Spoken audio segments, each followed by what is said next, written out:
ಏನು ಹೀರೋ ಅಂತ ಹೇಳಿದ್ರೆ ಡೆಫಿನೇಷನ್ನು?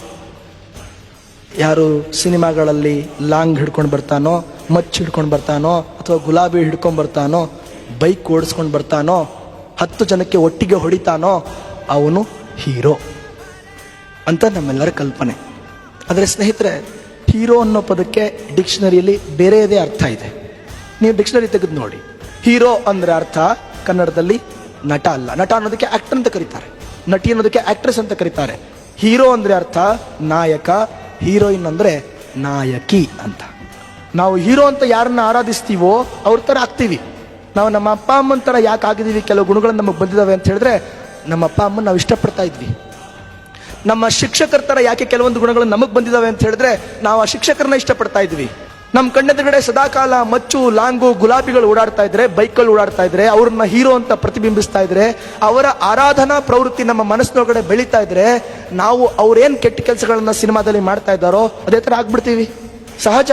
ಇದಕ್ಕೇನು ನಾವು ಸೈಕಾಲಜಿ ಓದ್ಕೊಂಡು ಬರಬೇಕಾಗಿಲ್ಲ, ಫಿಲಾಸಫಿ ಓದ್ಕೊಂಡು ಬರಬೇಕಾಗಿಲ್ಲ, ಅಥವಾ ಇನ್ನೇನೋ ಗ್ರಾಜ್ಯುಯೇಟ್ಸ್ಗಳಾಗಿ ಬರಬೇಕಿತ್ತಿಲ್ಲ. Common sense. ಇವತ್ತು ಸಿನಿಮಾ ತಾರೆಗಳನ್ನ ಇಷ್ಟಪಡ್ತಾ ಇರೋದ್ರಿಂದ ಸಿನಿಮಾ ತಾರೆಗಳು ಸಿನಿಮಾದಲ್ಲಿ ತೋರಿಸ್ತಕ್ಕಂಥ ಎಲ್ಲ ಕೆಟ್ಟ ಗುಣಗಳು ನಮ್ಮ ಮಕ್ಕಳಲ್ಲಿ ಆವಾಹನೆ ಆಗ್ತಾ ಇದೆ. ಇದನ್ನು ತಪ್ಪಿಸೋದಕ್ಕೆ ಏನು ಮಾಡಬೇಕು? ನಿಜವಾದ ಹೀರೋ ಯಾರು ಅಂತ ಅವ್ರಿಗೆ ಹೇಳ್ಕೊಡ್ಬೇಕು.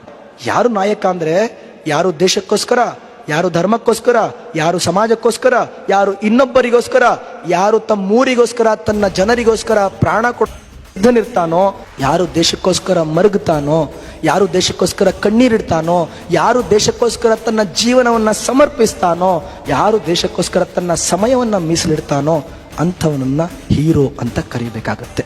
ಈ ಒಂದು ಪಾಠವನ್ನ ನಮ್ಮ ಜನಾಂಗಕ್ಕೆ, ಯುವ ಜನಾಂಗಕ್ಕೆ, ವಿಶೇಷವಾಗಿ ಹೈಸ್ಕೂಲ್ ಮಕ್ಕಳಿಗೆ ನಾವು ಸಾರ್ವತ್ರಿಕವಾಗಿ, ವ್ಯಾಪಕವಾಗಿ 1 ವರ್ಷ ಬೋಧನೆ ಮಾಡಿದರೆ ಸಾಕು. ಒಂದೇ 1 ವರ್ಷ ಬೋಧನೆ ಮಾಡಿದರೆ ಸಾಕು, ದೇಶದ ಭವಿಷ್ಯ ಬದಲಾಗುತ್ತೆ. ಇದನ್ನು ನಾವು ಮೌಲ್ಯ ಶಿಕ್ಷಣ ಅಂತ ಕರಿತೀವಿ.